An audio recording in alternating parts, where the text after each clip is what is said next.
गुरुर्ब्रह्मा गुरुर्विष्णु गुरुर्देवो महेश्वर गुरु साक्षात् परं ब्रह्म तस्मै श्री गुरुवे नमः।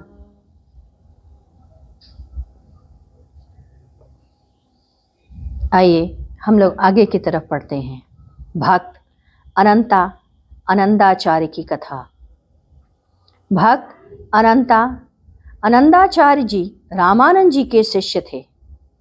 ऐसी कथा कही जाती है कि एक बार ब्रह्मा को यह इच्छा जागृत हुई कि भगवान क्या है इसे जाना जाए। इसके लिए उन्हें मृत्युलोक में आना पड़ा। ब्रह्मा जी आनंदाचार्य के रूप में धरती पर आए। आनंदाचार्य के पिता विश्वनाथ त्रिपाठी थे। पिता माँ सरस्वती के अनन्य भक्त थे। उनकी आराधना किया करते। उनकी तपस्या से माँ सरस्वती प्रसन्न हुई तथा वरदान मांगने को कहा। पिता ने कहा, तेरी कृपा से सब कुछ प्राप्त है, परंतु यदि तुम देना चाहती हो तो मैं यही चाहता हूँ कि आपके शरीर से मुझे एक पुत्र प्राप्त हो। देवी ने कहा, तथास्तु। इस तरह एक ब्राह्मण परिवार में एक कन्या का जन्म हुआ। उसका विवाह विश्वनाथ त्रिपाठी से हुआ। नदी की धारा में एक बालक का जन्म हुआ और जन्म लेने के साथ ही मां विलुप्त हो गई।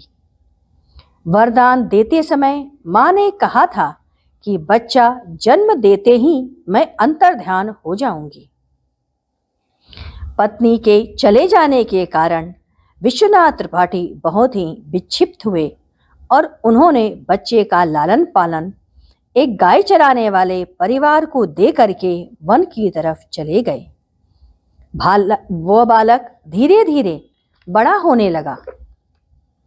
बालक का बचपन का नाम छन्नू रखा गया।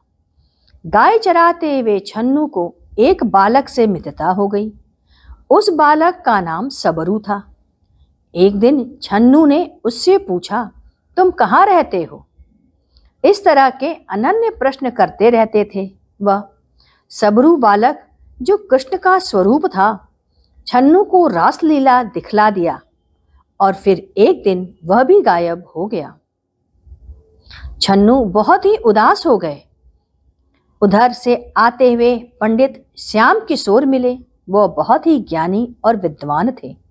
वे उसे अपने पास रख करके पालन पोषण किए। वो ज्ञान था, सब जो भी ज्ञान था वो सब उसे दे दिया और इस प्रकार पंडित जी उसे लेकर के काशी आए। पंडित श्याम किशोर काशी के ब्रह्मनाल मोहल्ले में उसे लेकर के रहने लगे। एक उसे शंख की ध्वनि सुनाई दी। वह उधर ही चल पड़ा। वह पचगंगा घाट की ओर था, क्योंकि स्वामी रामानंद जी पचगंगा घाट पर रहते थे। उन्हीं के शंख की ध्वनि गूंजी थी। वह गए, वहां वास्तविक स्थल पर आ गए। उन्होंने रामानंद जी से दीक्षा देने को कहा। तब उन्होंने कहा कि 1 वर्ष के बाद दूंगा। तब से तुम यहाँ साफ सफाई और सेवा का कार्य करते रहो। 1 वर्ष के पश्चात रामानंद जी ने उन्हें दीक्षा दी। सेवा कार्य करते रहने से उनके अंदर शक्ति का उदय हो गया। एक बार की घटना है कि सिद्ध महात्मा रामानंद जी से मिलने आए आकाश मार्ग से। आनंदाचार्य जी ने उन्हें आकाश में ही आसन दे दिया। सबके सब चमत्कृत हो उठे। एक बार समुद्र में स्नान करते समय पैर फिसल गया तो स्वयं राधिका जी आकर के उनकी रक्षा की। कबीर और रैदास के कारण कई स्थानों पर उपद्रव हुए। आनंदाचार्य जी उन स्थानों पर जाकर के उस उपद्रव को शांत कराए थे। आनंदाचार्य जी भगवान राम का दर्शन किए। दर्शन के बीच कथा आती है कि ये अयोध्या चले गए थे। बीच रास्ते में इन्हें 2 बालक मिले थे। स्वप्न में यह पता चला कि वह राम, लक्ष्मण तथा साथ वाला व्यक्ति विश्वामित्र थे।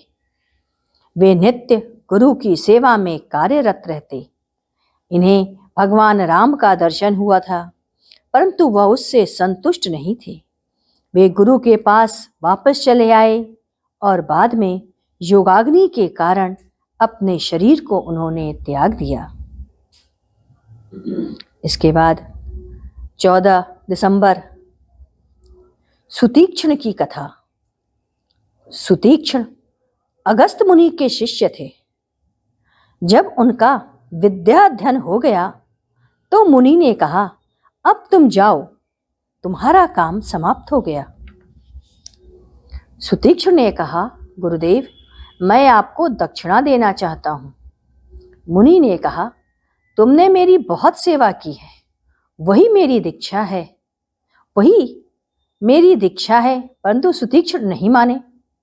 मुनि ने कहा, यदि तुम दक्षिणा देना ही चाहते हो तो मुझे भगवान का दर्शन करा दो, यही मेरी गुरु दक्षिणा होगी। सुतीक्ष्ण तपस्या करने चल दिए। उन्हें घनघोर तप किया। उन्हें पता लगा भगवान राम का जन्म हो चुका है और वे इसी मार्ग से आने वाले हैं। जब राम उधर से गुजरे तो सुतीक्ष्ण उनके पैरों से लिपट गए। बोले, प्रभु, कितने जन्मों की प्यास आपने मिटा दी। आपने मेरे ऊपर अति उपकार किया है। अब चलकर कुछ दिन मेरी कुटी में निवास करें। भगवान राम कुछ दिन सुतीक्ष्ण के आश्रम में रहे। जब वो वहां से चलने लगे तो कहे, जो चाहते हो मांग लो।